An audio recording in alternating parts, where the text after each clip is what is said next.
સુરતના પરવડ ગામના બજરંગનગર વિસ્તારમાં એક 29 વર્ષીય પરિણીતાએ 26 સપ્ટેમ્બરે આપઘાત કરી લેતા ભારે તણાવની સ્થિતિ સર્જાઈ. સુરતના પરવડ ગામના બજરંગનગર વિસ્તારમાં એક 29 વર્ષીય પરિણીતાએ 26 સપ્ટેમ્બરે આપઘાત કરી લેતા ભારે તણાવની સ્થિતિ સર્જાઈ હતી. મૃતક પરિણીતાના પિયર પક્ષના લોકોએ સાસરી પક્ષ પર હત્યાના આક્ષેપ સાથે 27 સપ્ટેમ્બરે હુમલો કર્યો. મૃતકના પતિ સોબબ બાબુ અને તેની નણંદને જાહેરમાં ઢોરમાર માર્યો હતો. ઘટનાની જાણ થતાં પોલીસની ગાડી ઘટના સ્થળે પહોંચી હતી અને આ સમયે મહિલાઓ સહિતના વિફરેલા ટોળાએ જનરક્ષક વાનમાંથી મૃતકના પતિ અને તેની સાથે રહેલી બાળકીને ખેંચીને આડેધડ માર માર્યો હતો. આ મામલે આજે લિંબાયત પોલીસે મહિલાઓ સહિત 19 વ્યક્તિ સામે રાયોટિંગનો ગુનો દાખલ કરીને તાત્કાલિક 10 આરોપીની ધરપકડ કરી છે. ગત 26 તારીખના રોજ લિંબાયત પોલીસ સ્ટેશનમાં એક આપઘાતનો બનાવ બનવા પામેલ, જે સંબંધે પોલીસે અકસ્માત મોત દાખલ કરી અને તપાસ હાથ ધરેલ.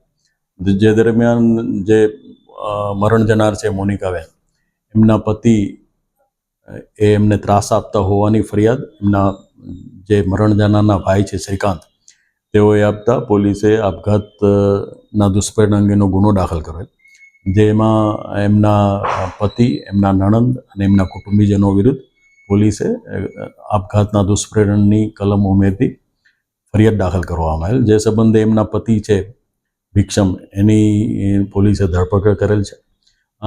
અને આ દરમિયાન જે એમના નણંદ છે, ભોગ બનનારના નણંદ, એના ઘરે આજે છે એમના ફરિયાદ પક્ષના માણસો અને એ સિવાય એમના સમાજના માણસો એ ત્યાં પહોંચી અને હંગામો કરતા જે એ ફરિયાદી છે એમના નણંદે પોલીસને જાણ કરતાં પોલીસ તાત્કાલિક ત્યાં પહોંચી અને આજે ફરિયાદી છે જ્યોત્સનાબેન, એમની ફરિયાદ લઈ અને રાયોટિંગનો ગુનો દાખલ કરવામાં આવે, જેમાં 18 આરોપીઓ વિરુદ્ધ ફરિયાદ દાખલ કરેલ. જેના બનાવ એવો બનવા પામેલ કે પોલીસ ત્યારે એમના કોલ ઉપરથી એમના સ્થળ ઉપર ગઈ ત્યારે આ લોકોએ પોલીસની વાન રોકવાનો પ્રયત્ન કરેલ અને જે આ ફરિયાદી જ્યોત્સનાબેન છે એમના ઉપર હુમલો કરેલ, જેથી પોલીસે તેમને બચાવી અને એમને સારવાર માટે મોકલી આપેલ.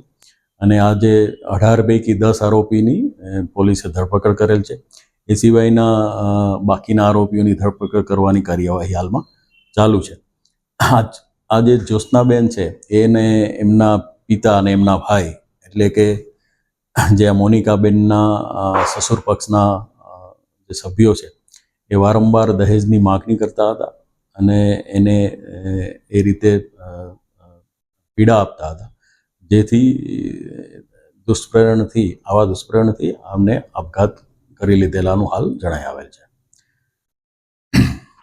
કેમેરામેન સેનિલ વિરાણી સાથે વિશાલ છેઠા, માનવ પ્રભા ન્યૂઝ, સુરત. અમારા વિડીયોની નવી અપડેટ મેળવવા માટે સબસ્ક્રાઇબ કરો માનવ પ્રભા ન્યૂઝ ચેનલને. બેલ આઇકન ક્લિક કરો લેટેસ્ટ વિડીયો સૌથી પહેલા મેળવવા માટે.